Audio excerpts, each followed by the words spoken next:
Hey guys, take a look at these beautiful tamales. Now these are a pork tamale and they're all flavored up with a wonderful chili sauce, and then we make this beautiful masa wrapper that goes on the outside. Look, if you want to try a tamale that's going to blow your mind, this one right here. Give this a try. Hey guys, how's it going? Welcome back to Texas Cooking Today. On this episode, we're going to be making some tamales. Now, let me tell you something. Tamales are another word for absolutely divine. These things are so delicious, it's unbelievable. And we're going to be making a very common type of tamale. It's called a pork tamale. And tamales, they date way, way back. Originally, the tamale was invented more as a wartime ration. And that was because they could be carried in the field. They had their own wrapper. They didn't need to be refrigerated. They were already preserved. So we're going to make something very special, something that's historic, something that has got a taste to it, that's absolutely so wonderful that if you haven't had the real thing, you've truly missed out. And if you've ever had the real thing, you know exactly what I'm talking about. This is the recipe that's going to get you there. So I've got some fantastic ingredients here, beautiful stuff to cook with. Let's get down to what we're cooking with, and let's start making pork tamales.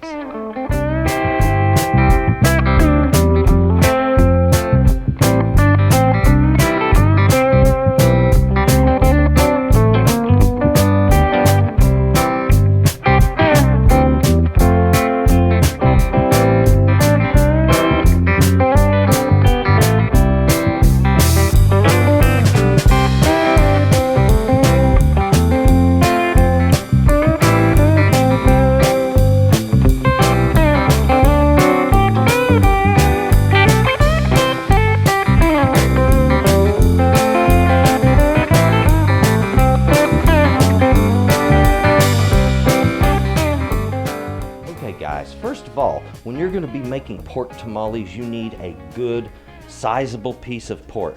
Now what I have here, this is a 10-pound shoulder.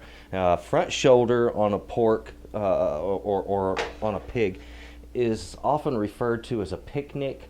Sometimes it's referred to as a pork butt, but it doesn't matter. This is a pork shoulder, okay? So it is just the upper part of the front leg. It's a wonderful cut for this because it's got a good amount of fat to it, a wonderful tasting tender meat when it's cooked up just right. If you notice, I've already put it in a large pan. I'm going to add plenty of water to this, and I want to bring the water up almost covering it. The fat will still be sticking up. And when you're doing one of these, put that fat side on the face up, put your meat side down. That's the way you're going to want to cook this, because you want that fat to slowly render down through the meat, flavoring it and tenderizing it, making it something special. And as we braise it, we're going to be producing this fabulous tasting gravy in the pan. So this gets started first. 250 degrees. We're going to cover this with water in a moment, a bit of salt on top, and we're ready to go to cooking. On our flavorants here, the reason I call this a flavorant is we're going to be making a chili paste. This chili paste will be used tomorrow. I said tomorrow, you heard me. This is a 2-day process. Tomorrow we'll make a chili paste or a chili sauce from the paste that we make today. And the only reason we're doing the paste today is it's just a little bit easier tomorrow to have that already ready to go. And I want to show you how to produce a fabulous tasting chili paste. Now what I have here are 12 Guajillo chilies, and that's G-U-A-J-I-L-L-L. Guajillo is the way it's pronounced. The Guajillo chili, it's a red guy, like this. Sometimes dark red, sometimes light. They have a most magnificent, sweet tasting pulp. Fruity. It's a fabulous, fabulous tasting chili. And it's one of the most commonly used chilies when it comes to making red sauces for things like enchiladas and things like that. But it also serves as a fantastic base for other types of sauces, like what we have here. So I have 12 Guajillos. I have 8 of these. These are chipotle. This is a jalapeno that's been smoked and then dried, and that is a chipotle right there, folks. We're going to rehydrate those and add it to it. Right here I have pasilla. Now a pasilla chili is a chili called a chilaca. It's a long, skinny, dark green chili, and then it turns this deep brown color once it dries. The chilaca, or pasilla in this case, is a warm tone chili. It has a real chocolatey-like flavor to it, and it's really deep toned and wonderful for sauces that are going to flavor other things. This down here, I wanted to add a little heat to my sauce, to my tamales. So these are arbol, okay? And what I have here are 6 arbol chilies. These are good size ones, so that's a lot. If you want it really, really hot, you can bump that up to about 10 or 12. I would avoid hotter chilies like habaneros and things like that, because they really make the sauce just a little bit too hot for most people to eat.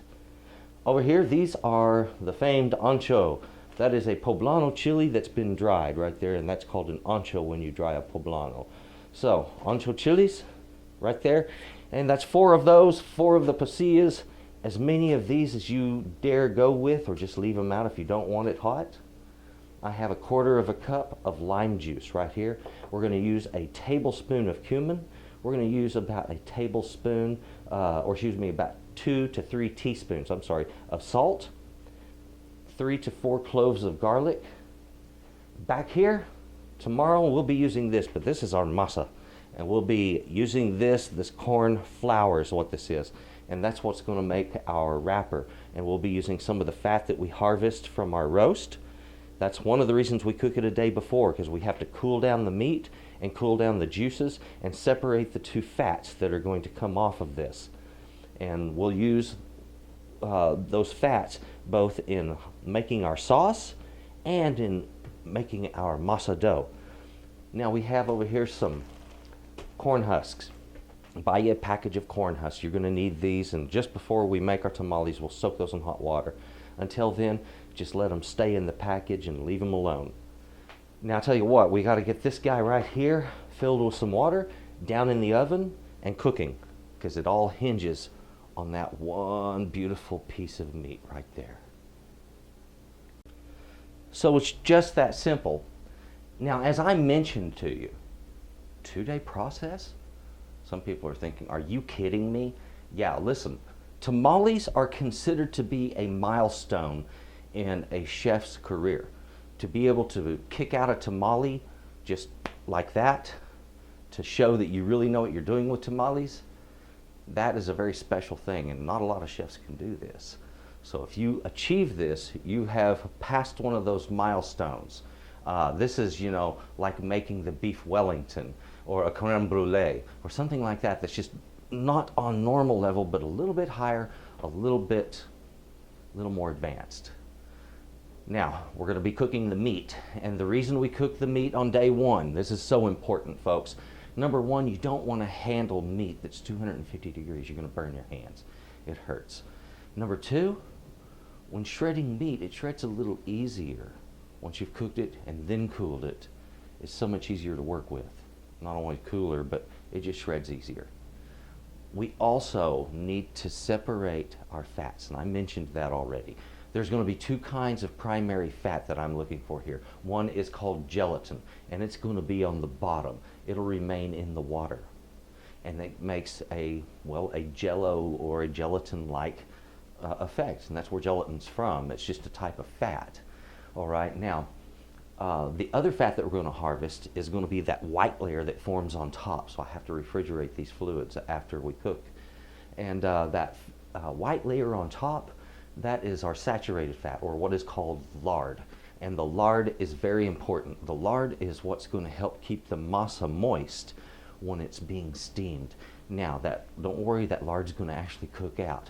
It washes out into the corn husk, as well as dissipates down into the bottom of the pan when you're steaming and cooking your tamales. So, not to worry, you're not going to have real greasy food or anything like that. It's not like that. So the lard is very important. It has to be there. It flavors, number 1, but number 2, it protects and keeps things moist. And if it's done right with lard, you get a flavor and a texture that is heavenly. So we want to make a nice, fluffy, light masa. And you can't do that with anything but lard. Now, some folks will say, no, you can use vegetable shortening. Yeah, you can use vegetable shortening, but you lose that fabulous flavor that lard is going to give you, which is that kind of pork bacony like flavor. And then you're also going to have a product that just doesn't work as well. Frankly, and I've made a lot of tamales a lot of ways and used a lot of kinds of fat, but frankly, shortening simply doesn't give the same structure to the tamale, and it doesn't come out the same. It seems to really be lacking, kind of goes flat. So we're going to stick with lard on this one. I want to show you the traditional ways of making this. Let's get on with this. Guys, go ahead and make sure your oven is preheated to 250 degrees. This is my second quart of water that I've put in this pan. And if you'll notice, that water has come up to the fat but not covering it. And that's just spot on perfect. I want to add a little bit of salt. You will notice a bit of oil floating in the top of that water, and that's not from this pork.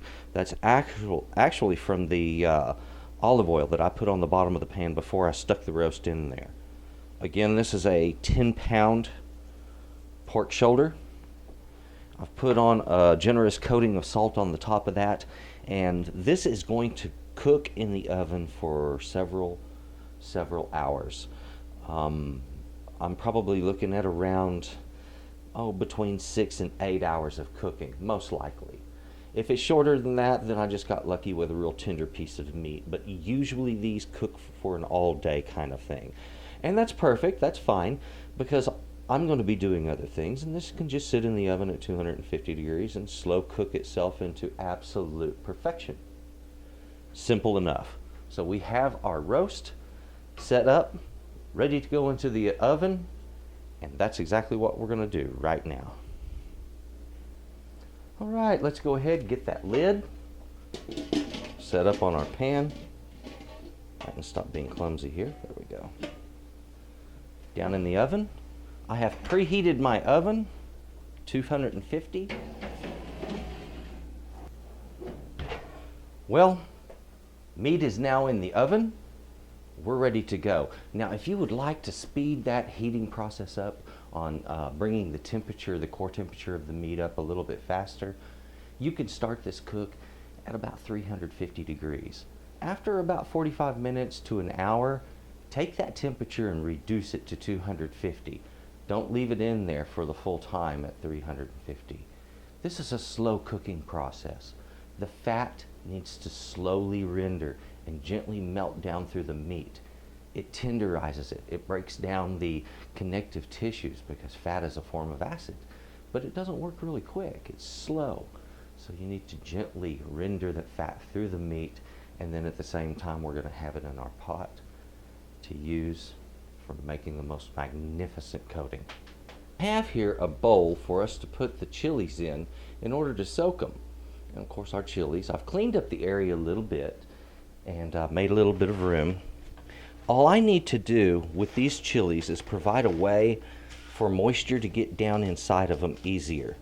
And if I take my knife and just go ahead and split these things open, that will make this so much easier. So that's exactly what I'm going to do. Just kind of lengthwise, a bit of an angle, slice down through your chilies.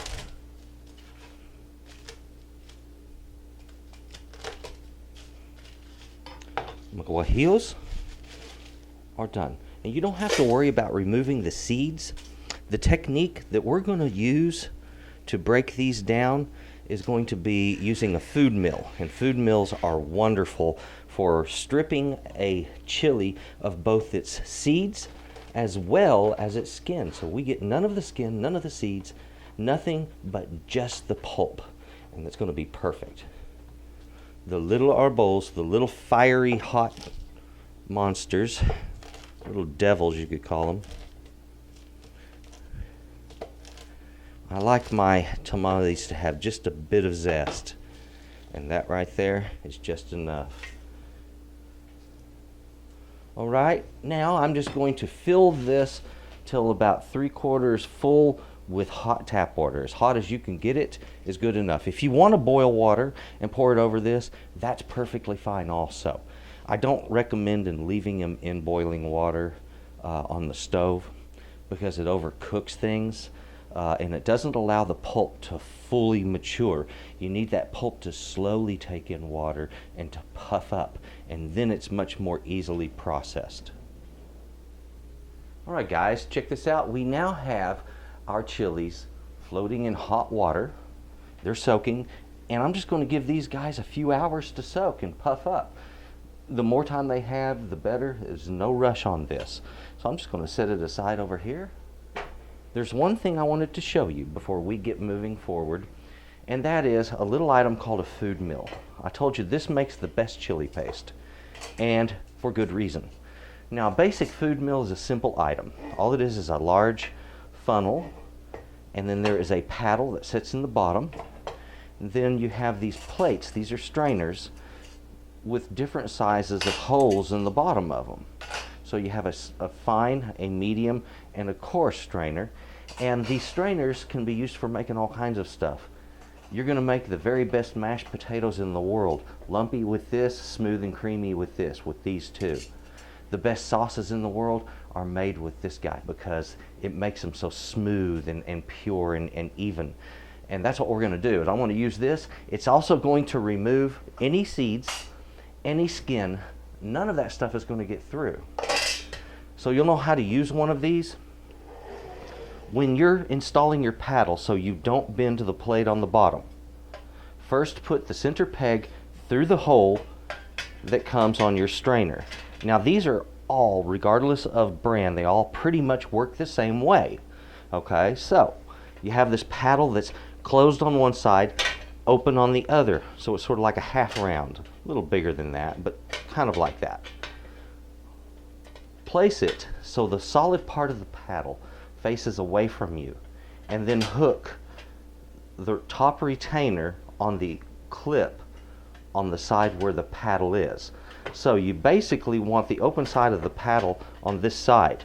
That way when you go pushing down on this retainer here, it's going to keep the paddle from denting your plate. Because when I'm pushing down on this side, there's no resistance. Okay, so that's how you install that. To use this, you simply put everything in there and go to cranking it, and bam, you're going to have the most beautiful paste that you will ever see in the world. And this is the reason I like to do this. Some people will say you can get the same results with a blender and with a strainer. And what they're talking about is running everything through a blender, you know, including some of the water that it soaks in, and putting it through this after you blend it to pull out your seeds and skin. Well, that's okay, but the product isn't refined nearly as well as it is with this. Your tomato or your chili product doesn't come through quite as fine as it does with this. With this, it's going to take out all of that skin. With the blender method, you're going to get little tiny bits of skin because that blade absolutely rips the skin into just nothing but tiny little particles. I've done it both ways, and honestly, through experience, I can tell you get a smoother, mellower, much better tasting chili paste this way. And then to make our sauce, instead of using the liquid that the chili soak in, what I'm going to do is I'm going to add an extra flavor to it. We're going to be using some of the gelatin that comes from our pork roast to hydrate our chili paste into a sauce. It's going to be so good. Now guys, our chilies have been soaking for a few hours. Okay, in fact about 3 hours. I have taken 4 cloves of garlic and dehusked them here, as you can see. And I'm just going to very gently make some slices and drop them right down into my food mill. This doesn't have to be neat. You're just trying to get them cut down a little bit so they can be processed easier.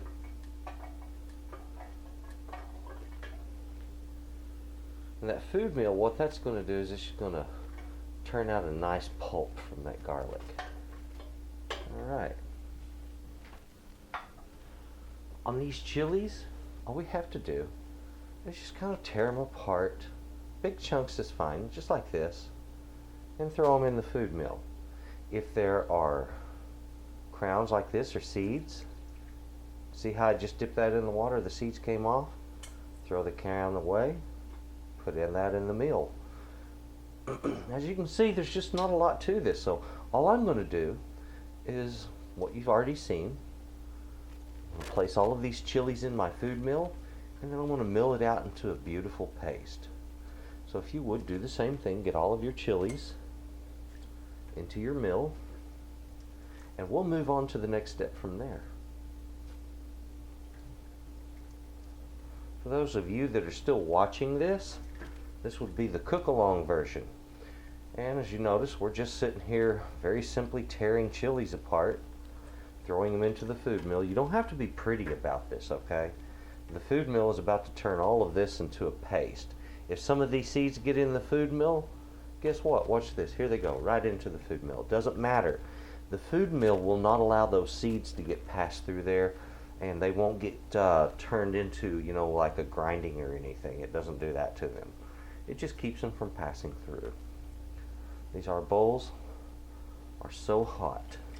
Now, if you have a smaller food mill, you might want to just put half of these in it and mill those, and then put the other half in and mill that half.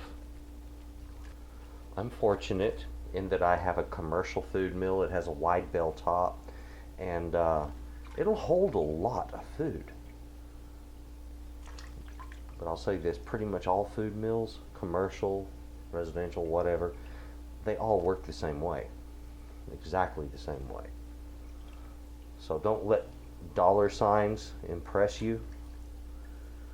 A food mill's a food mill. You don't have to spend a lot of money. A $20 bill will get you a decent food mill, okay? The first food mill I ever used, and I used it for more than a decade, I think I spent, all of maybe $15 for it. It didn't cost me anything. Now, how much does a commercial one run, like what I'm using? Well, for this one, and it's not the stainless, this was a little less expensive. This model was, if I remember right, about $80. So as you can see, I've almost got my food mill full, but then as I look down in my bowl, I've also almost processed all of my chilies.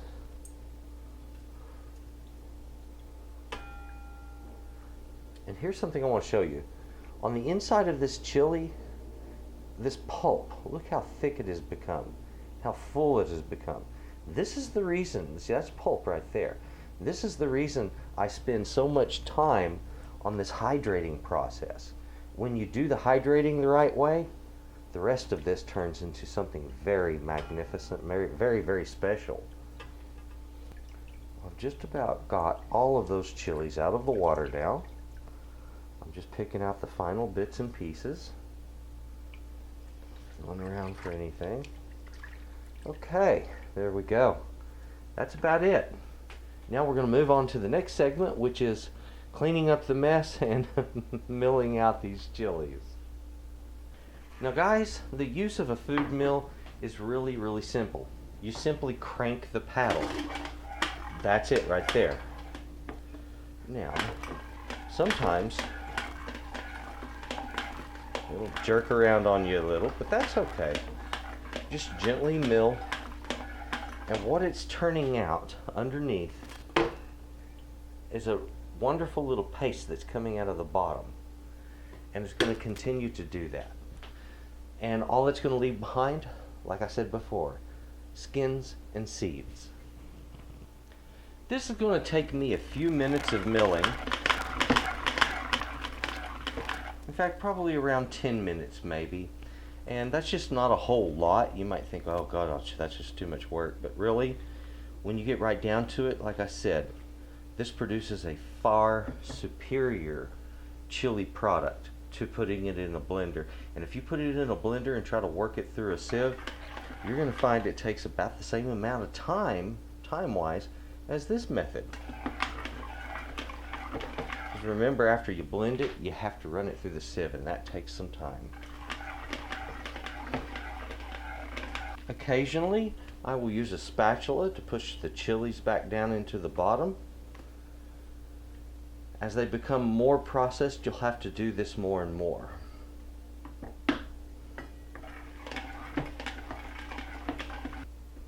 Alright guys, now we have finished with that milling. That was about 10 minutes worth of milling.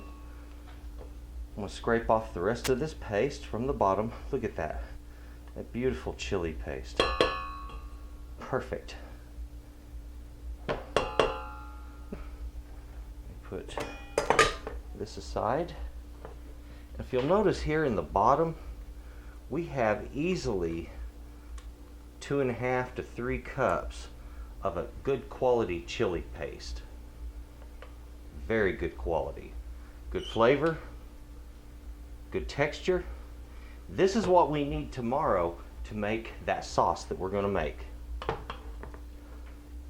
Oh, beautiful. Now I just have to store this for the night.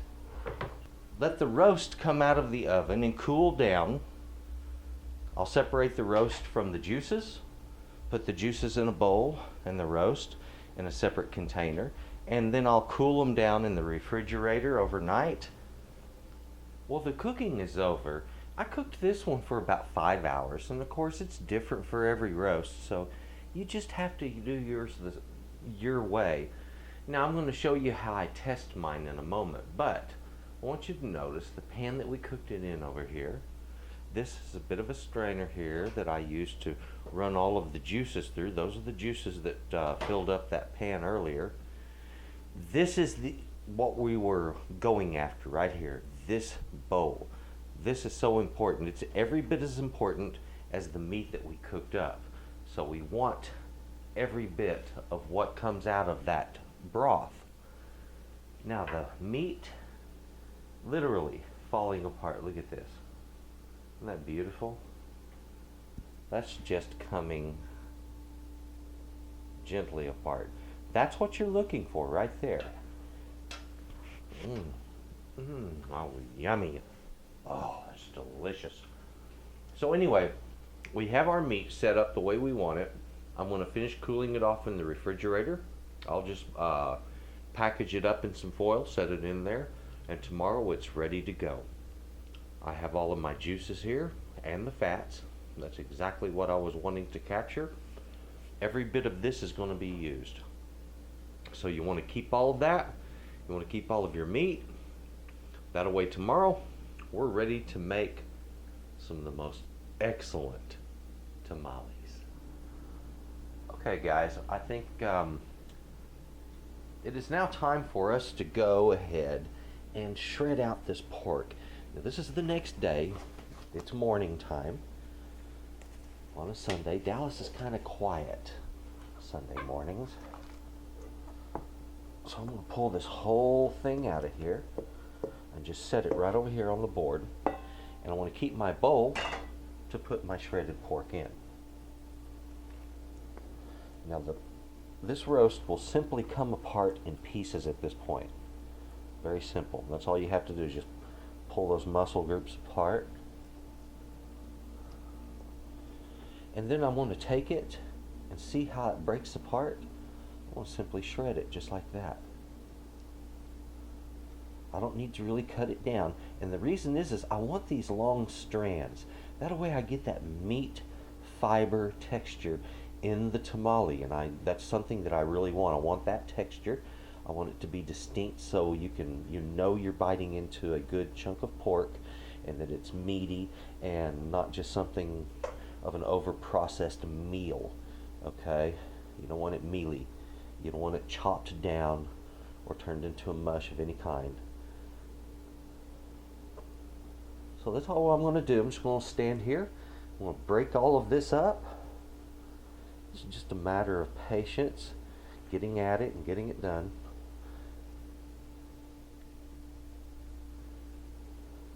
Now, one thing's for sure, any of this that you might have left over afterwards will make the most excellent shredded pork sandwiches. Oh gosh, you can put some barbecue sauce with this, load it up in a nicely steamed bun, or possibly even a toasted bun. Oh, with a little butter on it, possibly. Yeah. So, all kinds of stuff you can do with this. You can make tacos with it. You can make enchiladas with it. Today we're making tamales with it. If there was a faster way of doing this, I would love to know what it is. But this is so far the quickest I've ever found, just to grab a hold of it and start breaking it down. If you get a little bit of that fat mixed into that, don't worry about it. A little bit of fat is going to really assist your tamales, okay? It's not a bad thing to have in them. And in fact, that's what we're going to be doing, is using that lard in our masa. I just lost a piece of meat down below here. I guess if I wanted to be smart, I can go right into the bowl with this. So I'll tell you what, just keep shredding yours. And when we get done, we'll both meet on the back side of this. On the cook along video, if you would, just go ahead and pause your video now and go ahead and finish shredding out that pork. That's exactly what I'm going to be standing here doing. And there's no sense in just having some dead air space there. So put on some soft music, something gentle, something relaxing, and go at this, okay? Alright, I have now filled this bowl up, which I've made enough tamales to know that that's just about right for me. And I knew this roast was going to be a little bit large. I knew I'd have a little leftover. Here's my leftovers, good cleaned up meat. And then back there, that's all of that fat that I needed to get rid of. So any of that solid fat, just go ahead and chunk like that. If you see any gelatinous material, it looks like jello, you know, or any kind of gelatin that's sitting in the meat or under it or anything, go ahead and harvest that and put it right in with your shredded meat as you go. I have this. All I need to do next is to get that sauce that we've been preparing and flavor this with it. Okay guys, now last night I placed all the drippings into this bowl and they have solidified on top there. So I've got a nice firm lard on top and a bowl to put that lard in, because I'm going to separate the lard and the gelatin here. And here we have that chili paste that was made last night. Now I stored this in another container and just now put it into this pot. So we have our chili paste ready to go. I'm about to harvest this lard. What I want to do here is to get a knife. I'll run it around the edge to cut it loose. Anywhere it might be stuck. A little bit of icing up going on there because I had it in a really cold place. That's good. Once you have this lard harvested, we're going to be putting this right down into the masa. And don't worry about some of this gelatin being in this lard. It's not a big deal because we're going to be putting some of the gelatin in the masa to hydrate it. Okay, so that's what all of this is for. It's to hydrate out our chili paste and to hydrate out the masa that we're going to be wrapping the meat with. So very important here, really important here, because this is what helps to fluff it and make it light. I'm going to go ahead and start working some of this gelatin right down into that paste. There we go. Give a couple ladles there.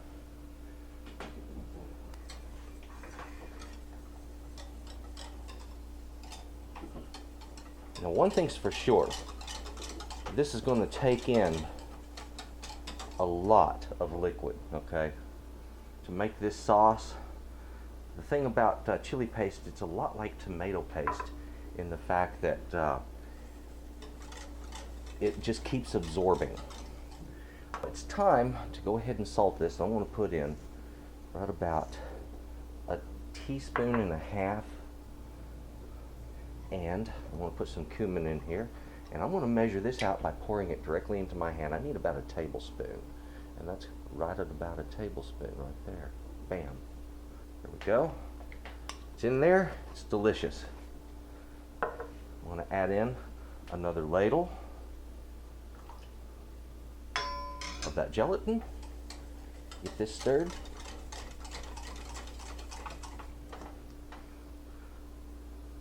Another ladle of your gelatin.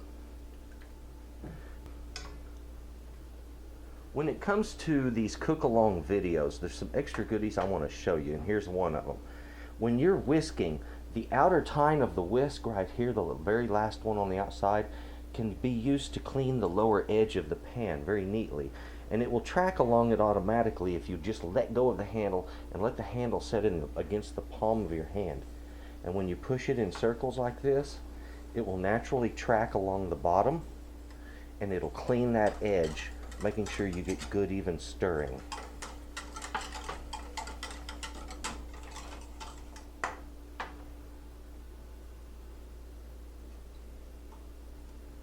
The exact amount of gelatin that I put in this to thin it is going to vary with each batch, but as a general rule you end up making about between a quart to a quart and a half of sauce.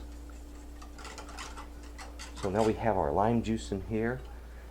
There's about a quarter cup of that, a couple of teaspoons of that salt, and I'm just going to put a low flame under it and let it simmer for about 35 to 45 minutes. Give it some time, be patient with it. I've just finished simmering up our sauce. Now what you're looking for is to have the consistency similar to a spaghetti sauce. And that's what we have here. Wonderful, smooth, and it's this wonderful deep burgundy color. So I'm going to take 1 cup of this sauce and set it aside, and this is going to be a flavorant for the dough that goes on the outside of the tamale, the masa wrapper. Masa. Okay. I'm going to need 1 cup.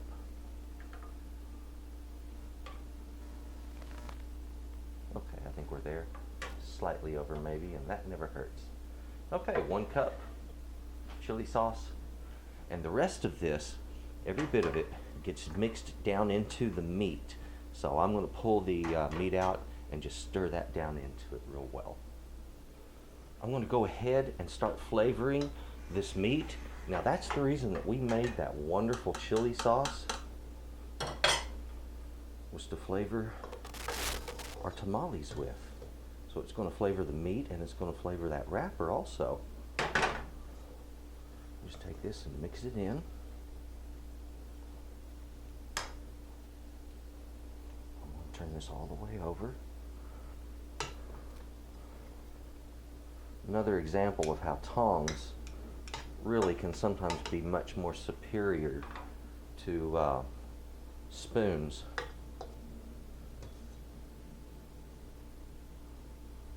They can often help you get right in there and really work things.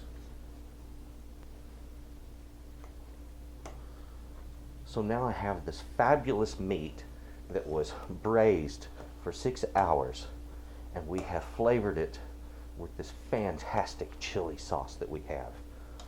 Oh wow. You know what we're doing? We're just stacking flavor on top of flavor on top of flavor. And that's what a tamale is, man. It's like a complete meal. And what you want to do is just keep mixing this until it has a uniform consistency and color throughout. If you're asking yourself, can you use that for other things? Most certainly. Try making some tacos with this. If you've got some flour tortillas or a corn tortilla, pull it out right now. Load it up with a little of this. Find out. Tamale making is a labor-intense project. It doesn't go quickly.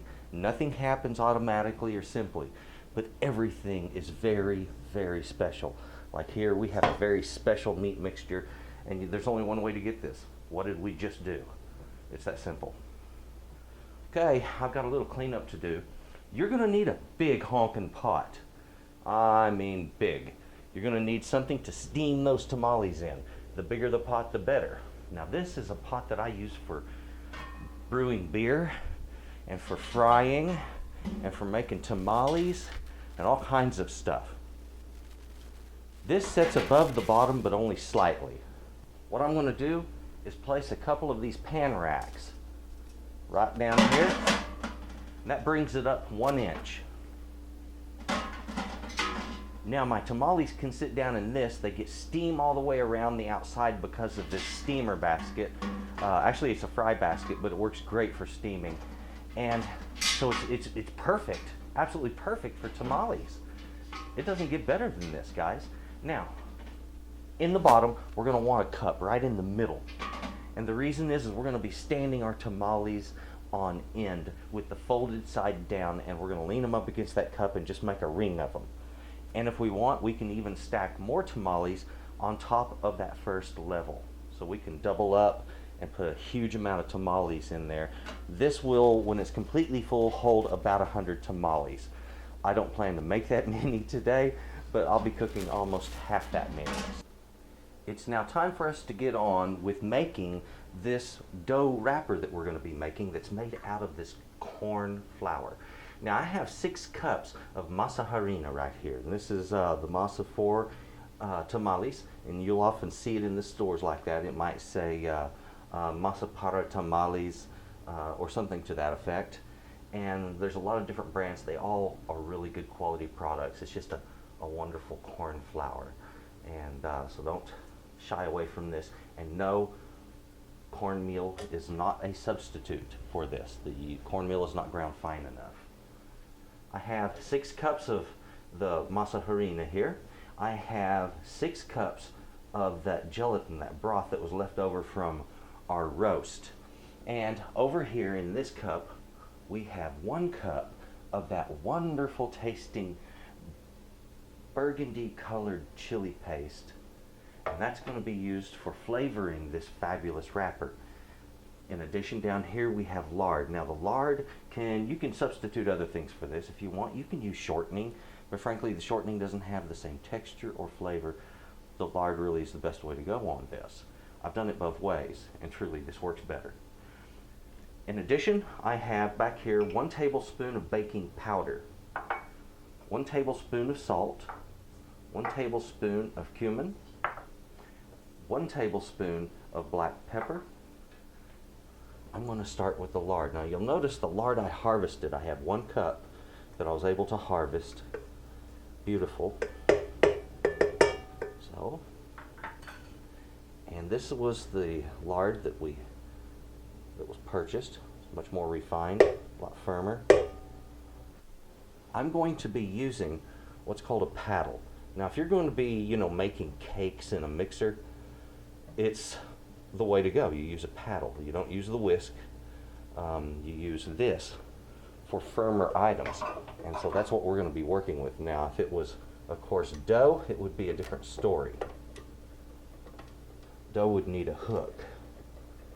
If I'm beating eggs, just down on here good.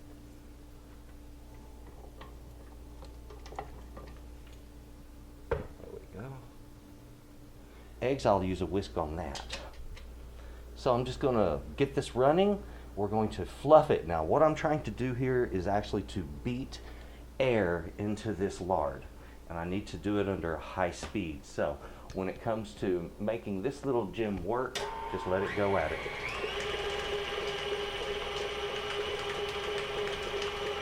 Now we need to give this a bit of time. That's exactly what we're going to do. Plenty of time for that to work. And as it gets nice and kind of light and fluffy, then I want to start working in the other ingredients. I'm going to stop this just long enough to reach in with a spatula and free up what's on that edge right there. There we go. There we are.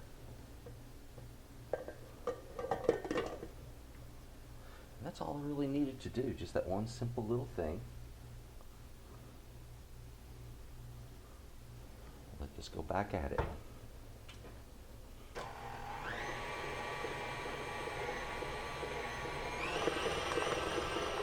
All right, let's slow this down. Now you want this running at a very low speed for this next part. We're simply going to take some of that flour. Yes, I call it flour. It's not wheat flour, but it is a corn flour. I want to work it down into this a little bit.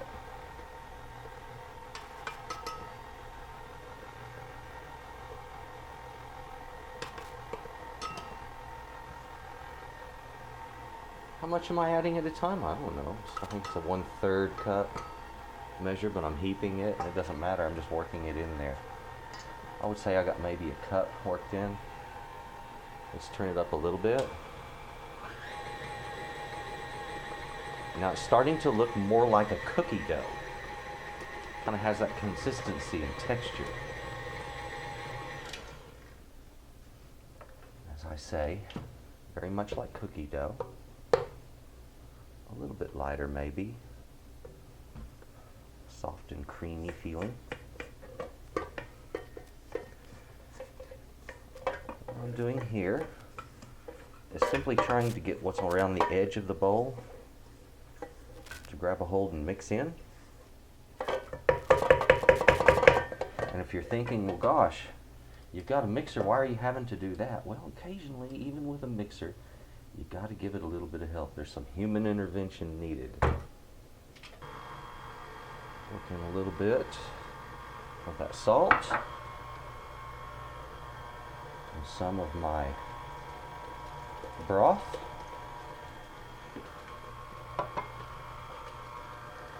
Add in a bit of my black pepper,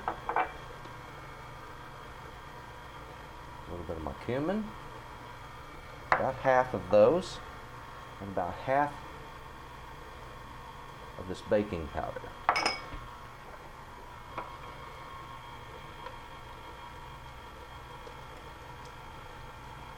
And yes, there's little bits and specks from that broth, and that's no big deal. That's what we call adding flavor to your matzah.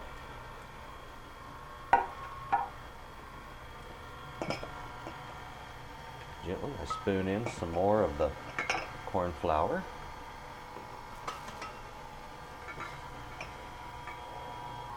At this point, I want to go ahead and add in the rest of my black pepper, my cumin, and my baking powder. Now, if you hear a heavy mixer like this load up like that, don't worry about it. They're actually designed to handle this. Now comes the fun.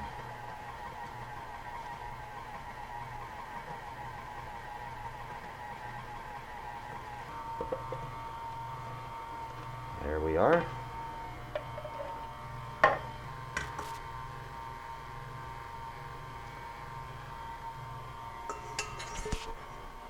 Now look at the beautiful color that we have there. It's almost a pumpkin color. And that's really good. And I don't want to crank it all the way up because it will come flying out of that bowl if I do. Now what I'm looking for in consistency here is something creamy and spreadable and smooth. We don't want it too thin because we can't spread it thin. We don't want it too thick because it becomes very difficult to work with and doesn't want to stick to the corn husks. What I'm doing here, like I said, is just freeing up what's on that edge. So as you see, a little bit messy but manageable. We ended up so far using about 4 cups of our broth. Now we just let it do its thing. I'm going to give it a few minutes to mix. I'm going to speed it up one more notch here in just a moment. What it's doing is gently pulling in air and it's fluffing it again, making it lighter.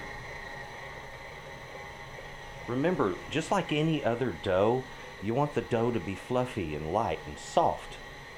And this is how we get it there. There's a couple of things that we do. We add the baking powder. That's a leavening. That acts as an agent to cause it to rise. And the way that baking powder works, it reacts with some of the acid that's been added to this. Okay, this is an acidic mixture. And because of the acid that we have in that, that baking powder reacts with that. And then it does another reaction in the oven when it gets hot. So that's the double acting part of baking, double acting baking powder like I'm using. In this case, it won't be the oven, it'll be a steamer. Still works out the same way. It helps the dough, the masa part, to be fluffier and softer and lighter. And when it's like that, your tamales are fantastic.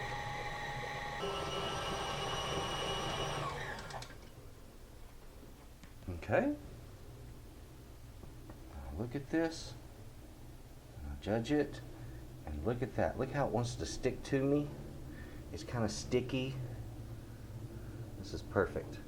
And it's very spreadable. It's light, fluffy, soft, and an excellent, delicious product. Oh wow, that's just so smooth and creamy. I like that. Wonderful color. Like I said, we got that beautiful pumpkin-like color going on this. And so it just pops. It's really cool. We're at the point now that we need to start assembling tamales because we have our ingredients. We have our filling. We have this. All we got to do now is just get we have to get that corn wrapper softened up. Well guys, it looks like that we're all ready to do this. We have our masa ready over here and our corn husks. Down here we have that wonderful meat mixture. I've tasted that. That is so delicious. I love it. These things can hold a lot of tamales, and it's done that way because frequently tamales are done as a party food, you know, like a Christmas item or something special. Because there's a lot, it's work intensive. I mean, let's face it. You've seen it right here. There is a lot of steps that go into this. Many hours of work go into this. On the husks, I had them soaking in water, but they stick out a little bit. Now, you're going to need anywhere from 40 to 60 husks. And no, I didn't count them out. I just pulled them out of the package and threw them right down in this pot. Now, if you'll notice, some of these are going to be wider than others, and I want to pull out a couple of different ones to show you what I'm talking about. There's a good wide one. Sometimes too wide, like this. This is too wide. This one's too narrow. If they're too narrow, you can stack them one on top of the other and roll your tamale like that. It works fine. If they're really wide like this, you can use some of these strands like this to tie your tamales with if you prefer to do so. Some people who make tamales will make different types, and they will put a tie around, you know, like if they're cooking chicken and pork together, or let's say a chili con queso tamale with pork in the same pot.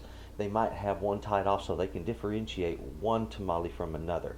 It's a really neat way of doing it. It also kind of holds them closed. That's pretty neat.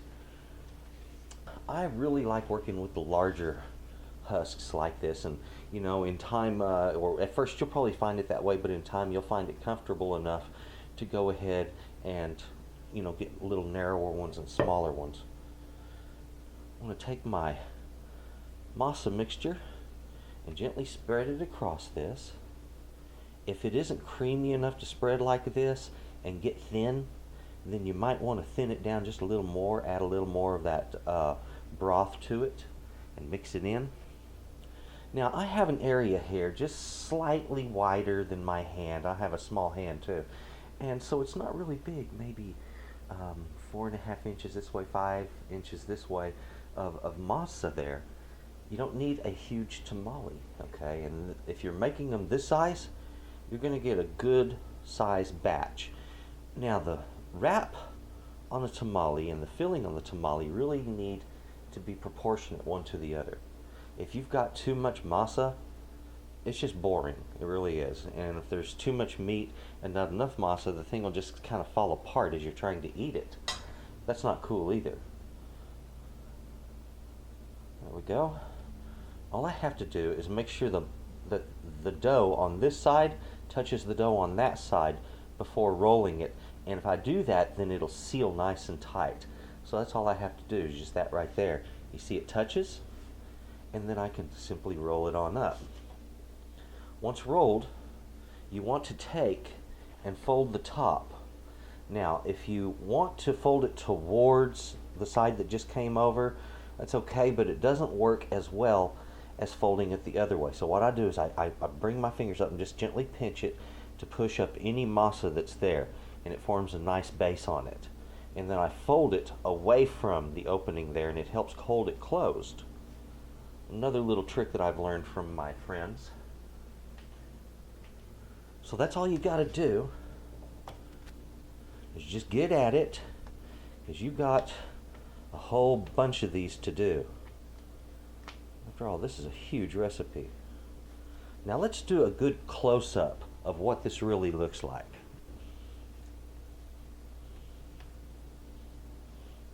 See, it went a little too far across. Just reduce it like that. If you get a little of this on your cutting board, it just doesn't really matter. Don't lose sleep over this, okay? All you're trying to do is just get an even amount on this. Now you see how there's some gaps forming here and here? A little bit thin in those spots. So I want to bring this across.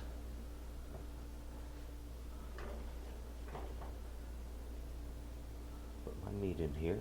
Now frankly, that was a bit too much meat. There we go.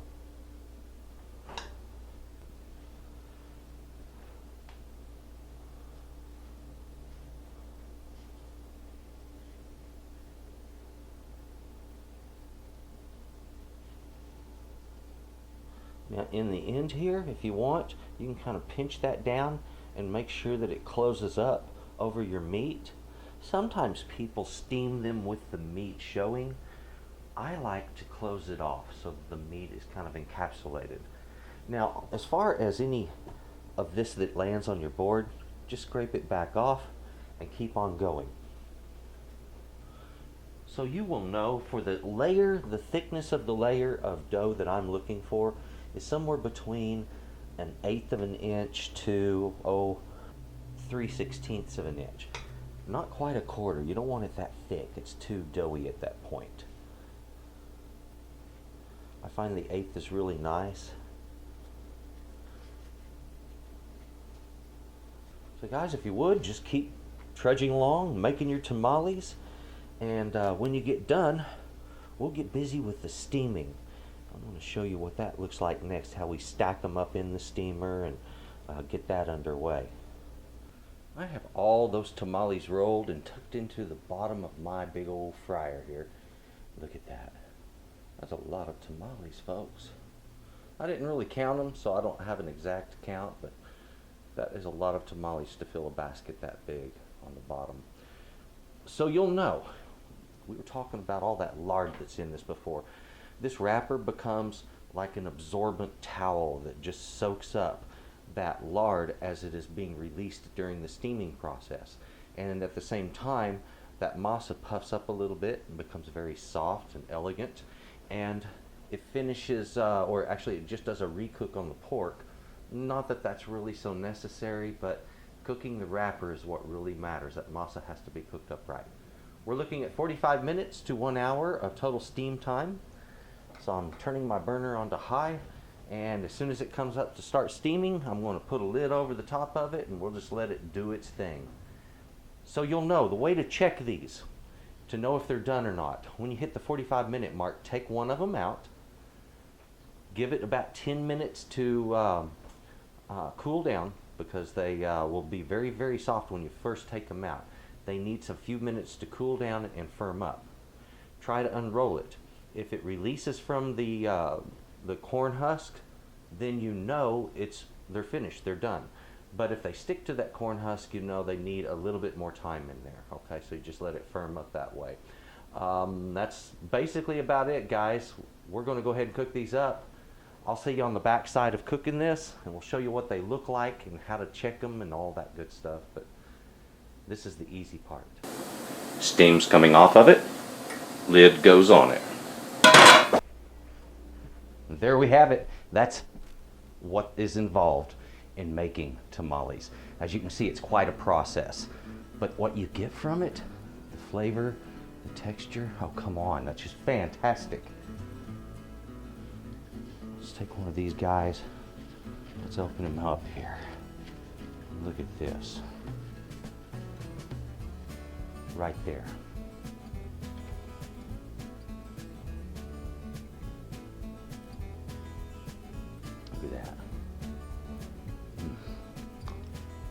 meaty center.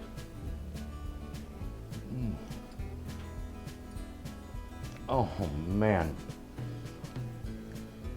these things are so delicious. You have to try them. If you've never had tamales, you've been missing out in life. These are fantastic. Oh man. Well, I'm going to be making a pig of myself here in just a little bit. These are absolutely fantastic, and I love it when I make tamales. It's just a rare thing, occasionally, sometimes once a year. Tell you what, thank you very much for watching Texas Cooking today. And to my subscribers, I would like to say thank you very much, guys. Thank you for subscribing. Please share my videos. Send them to someone you know. Help me to grow this audience. And thank you for watching. You folks, have a good day. Hey guys, thank you for watching Texas Cooking today. Do appreciate it. If you would, please subscribe. If you like this, just click like down there, and if you would, I would really appreciate it if you add me to your favorites. Thank you.